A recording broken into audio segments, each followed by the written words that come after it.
Tangia mwenge huo upandishe juu ya mlima Kilimanjaro, umekuwa unaleta matumaini mahali ambapo hakuna matumaini, unaleta upendo mahali palipo na chuki, lakini unaleta heshima mahali palipojaa na dharau.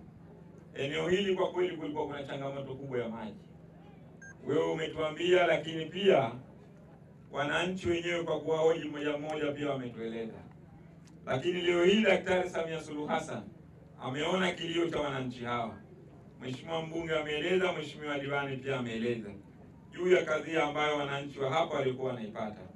Kwa kweli leo ni faraja iliyoje mwenge huu wa uhuru kufika katika eneo hili ambalo tunaondoka na mwenge wa uhuru, lakini tukiwa tumeacha matumaini makubwa ya wananchi wa eneo hili. Naomba mumpige makofi Daktari Samia Suluhu Hassan. Mama Samia mitano tena. Mheshimiwa mkuu wa wilaya, haya ndiyo mapenzi ya Daktari Samia Suluhu Hassan. Kwa kweli maendeleo makubwa yanaendelea kufanyika. Fedha nyingi serikali imekuwa ikitumia kwa ajili ya kuwasaidia wananchi. Leo hii tuna tenki la lita milioni 1 ambalo linaenda kusaidia vijiji ya Vikungui 5. Kwa kweli hili ni jambo kubwa sana ndugu wananchi, na niwaombe sana wananchi wa eneo hili muendelee kuitunza miundombinu hii ya maji ambayo mnapatiwa na serikali hii ya Jamhuri ya Muungano wa Tanzania inayoongozwa na mama mzalendo, mchapakazi na mpenda maendeleo ya taifa hili. Leo tuko kwenye furaha kubwa ya kuzindua mradi wetu wa maji katika kata ya Kiota.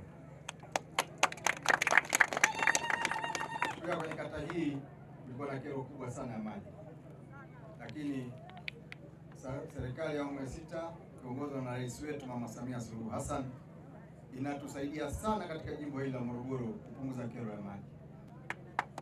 Kuna miradi mingi ya ndani kwa fedha za ndani na kuna miradi mingine ya fedha za nje, lakini tuna mradi mkubwa ambao tunategemea utaanza wakati wote, mradi wa bilioni 185 wa AFD ambao ni ushirika wa shirika wa Faransa na Tanzania.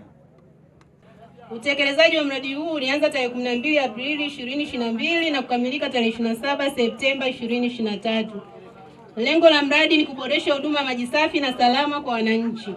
Gharama za mradi.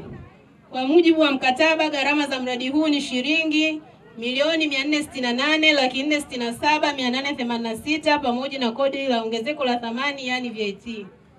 Utekelezaji harithi wa mradi umegharimu kiasi cha milioni 407,341,811 na senti 45 pamoja na kodi zote husika.